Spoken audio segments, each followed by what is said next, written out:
Termina hoje o prazo para que Mauro Cid apresente as alegações no julgamento da tentativa de golpe. O tenente-coronel é o delator do caso, que tem como réus, além dele, Jair Bolsonaro e outros aliados. Ontem, o STF interrogou os acusados do chamado Núcleo 3 da trama golpista, formado na maioria por militares do Exército, conhecidos como Kids Pretos. Temos mais informações de Brasília com João Pedro Melo. JP, mais depoimentos do Balacobaco, né?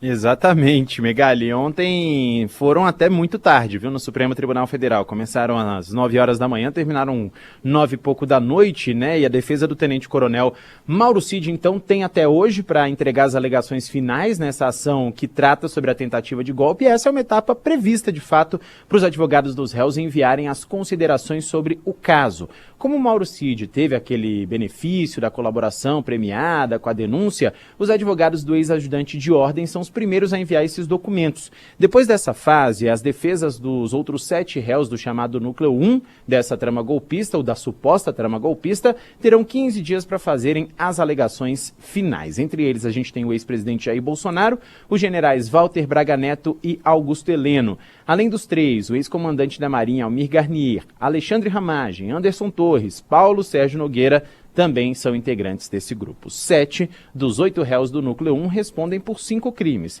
Entre eles, golpe de Estado, organização criminosa armada, tentativa de abolição do Estado Democrático de Direito. Já Ramagem responde por 3, foram retirados da ação contra ele, dano qualificado e deterioração de patrimônio tombado.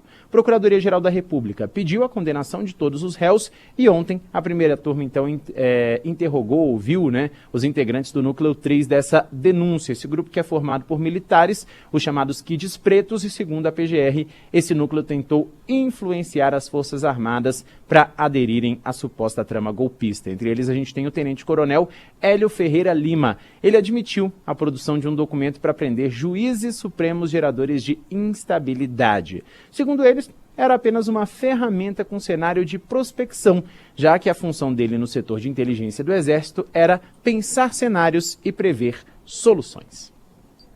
Isso foi determinação do ministro relator, na medida em... Bom, essa sessão então foi marcada por uma polêmica. O juiz auxiliar determinou, por ordem do ministro Alexandre de Moraes, que os réus prestassem depoimento sem fardas. O ministro justificou, disse que a acusação é contra os militares, não contra o Exército Brasileiro. Com a etapa de interrogatórios finalizada, a defesa e a acusação têm 5 dias para pedir diligências adicionais para complementar o que de fato foi colhido até agora. O JP pode chamar agora aquele primeiro áudio, tá na agulha? O Ferreira Lima.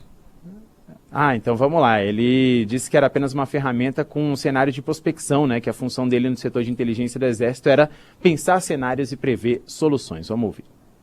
O cenário é feito em cima de uma possibilidade real, que a gente chama de hipótese, que é o quê? A fiscalização encontrar fraude. É em cima disso. Não cabe a mim procurar saber se tem isso. Eu não posso deixar meu comandante ser surpreendido. Eu tenho que já ter alguma coisa para que a gente, pelo menos, comece a discutir o cenário com o Estado-Maior. Agora, se a partir de agora o senhor não entender mais que a premissa era as fraudes teriam sido encontradas, a partir de agora, tudo que está escrito aí vai ficar estranho. Um cenário que... Hipotético. É hipotético, ele é totalmente hipotético. O senhor falou aí algum tipo de ação contra ministro ou contra qualquer... Não tem, vale ressaltar também, ele não fala nada de eliminar ninguém, ele não tem nada disso, ele não tem nada de ilegal, na verdade, ele é todo amparado em normas legais. Não. Não é amparado em norma legal nenhuma, porque não existe uma norma legal no Brasil que dá ao Exército esse tipo de poder, de interferência, mesmo no caso extremo da descoberta de uma fraude nas eleições. Se isso acontecesse, o papel dos militares seria ficar quietinho dentro dos muros dos batalhões. Tem nada disso não tem norma legal nenhuma. Inclusive, muito menos uma norma legal que permita que militares de alta patente fiquem especulando sobre prisão e neutralização de ministros do STF, porque esse documento aí previa a prisão de alguns e a neutralização de Alexandre de Moraes. O que é uma neutralização, Sheila? O que é uma neutralização? Se a prisão já estava previsto para outros, eles iam fazer o quê? Um choque? O que é uma neutralização? Eu não quero nem pensar na hipótese, mas a pior hipótese é a primeira que passa aqui pela minha cabeça, até porque, paralelamente, existia um plano, como é que é? Um pensamento digitalizado. Isso. De um ministro. Aliás, a maneira como eles se comunicam é muito reveladora. Desconfie sempre que você vira uma pessoa utilizando as palavras mais para confundir do que para explicar. Um lá falava que aquilo era um pensamento digitalizado. O pensamento digitalizado é algo que você digitou. É um texto. Qualquer texto que você escreve é um pensamento digitalizado. O outro fala que a gente trabalhava com circunstâncias, não sei o que lá, aquilo que nós chamamos de hipótese. Nós também chamamos de hipótese. Mas para qual outra hipótese o senhor se preparou? E preparou um relatório ali para que o seu comandante não fosse pego de calças curtas? Nenhuma. Naqueles tempos bem tensos no Brasil, muita coisa poderia acontecer, além da descoberta de uma eventual fraude. Mas o senhor só fez um relatório preparando medidas a serem tomadas no caso da descoberta de uma fraude. O senhor não fez um relatório pensando no assassinato do presidente, o senhor não fez um relatório pensando numa crise civil envolvendo os acampamentos em frente aos batalhões, o senhor não fez um relatório imaginando uma interferência estrangeira, o senhor não fez um relatório imaginando, enfim, tantas circunstâncias, tantas possibilidades, o mundo é tão vasto, né? Só existia um relatório pensando nessa possibilidade. Aliás, a possibilidade da descoberta de uma fraude nas eleições existe a qualquer instante. O senhor estava ontem fazendo um relatório? Imaginando que isso fosse acontecer hoje, por exemplo? Não, só naquele momento. E naquele momento, a possibilidade da descoberta de uma fraude, Sheila, curiosamente, era muito pequena, estava praticamente descartada. Por quê? Porque os próprios militares já haviam divulgado um relatório das Forças Armadas, dizendo que não foram constatadas, estou lendo aqui, irregularidades do processo eleitoral e que os boletins de urna impressos estão em conformidade com os dados disponibilizados pelo TSE. Conclusão das Forças Armadas.